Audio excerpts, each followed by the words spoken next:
I was 18 years old when I got married.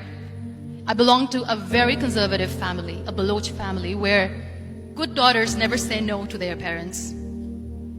My father wanted me to get married, and all I said was, if that makes you happy, I'll say yes. And of course, it was never a happy marriage. Just about after 2 years of getting married, about 9 years ago, I met a car accident. Somehow my husband fell asleep and the car fell in the ditch. He managed to jump out, saved himself. I'm happy for him. But I stayed inside the car and I sustained a lot of injuries. The list is a bit long. Don't get scared. I'm perfectly fine now. Radius ulna of my right arm were fractured. The wrist was fractured. Shoulder bone and collarbone were fractured. My whole rib cage got fractured. And because of the rib cage injury, lungs and liver were badly injured. I couldn't breathe. I lost urinary bowel control. That's why I have to wear the bag wherever I go.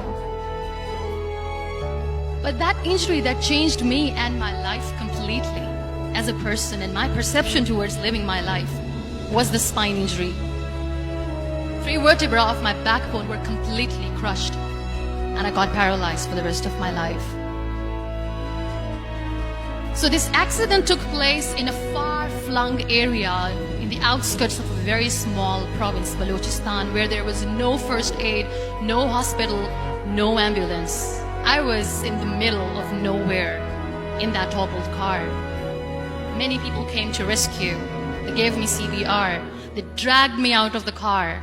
And while they were dragging me out, I got the complete transection of my spinal cord. I finally ended up in a hospital where I stayed for 2.5 months.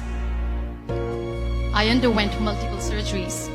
Doctors have put a lot of titanium in my arm. There's a lot of titanium at my back to fix my back.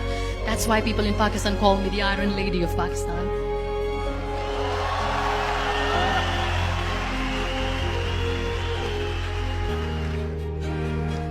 Those 2.5 months in the hospital were dreadful.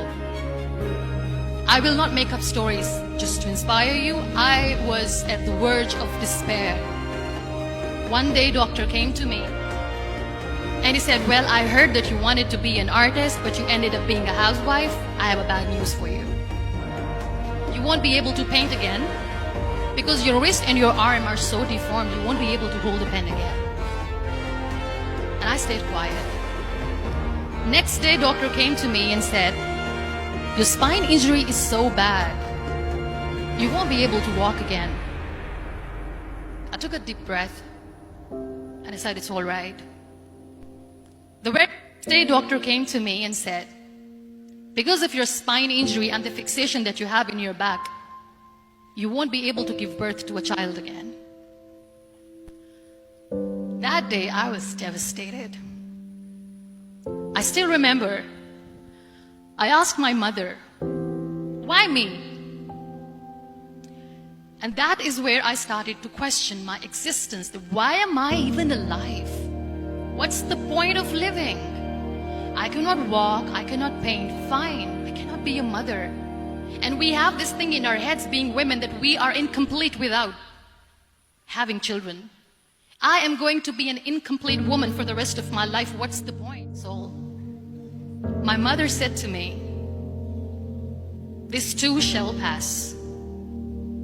God has a greater plan for you. I don't know what it is, but He surely has.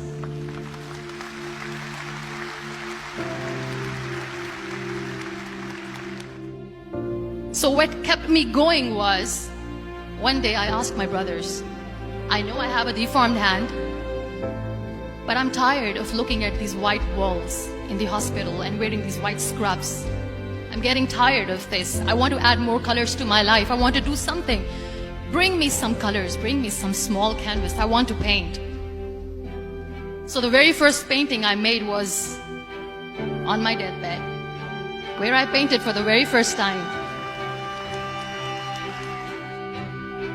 there were a lot of infections in my body, a lot of allergies. So doctors wanted me to lie down on the bed straight for not 6 months, for not 1 year, for 2 years.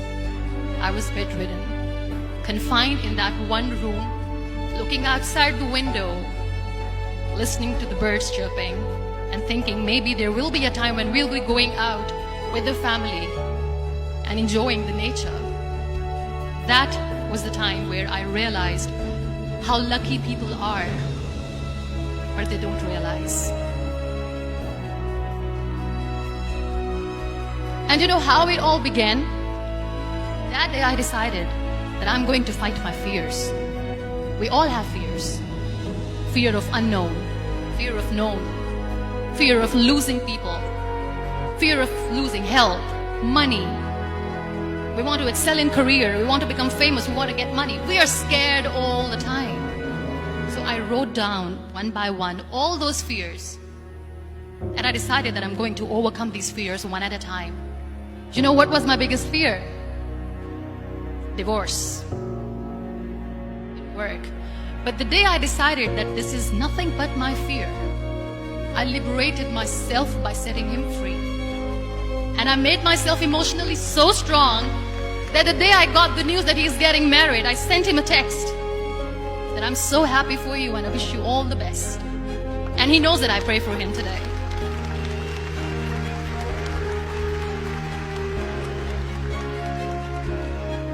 My biggest fear, number 2, was I won't be able to be a mother again. And that was quite devastating for me. But then I realized there are so many children in the world, all they want is acceptance. So there is no point of crying, just go and adopt one. And that's what I did.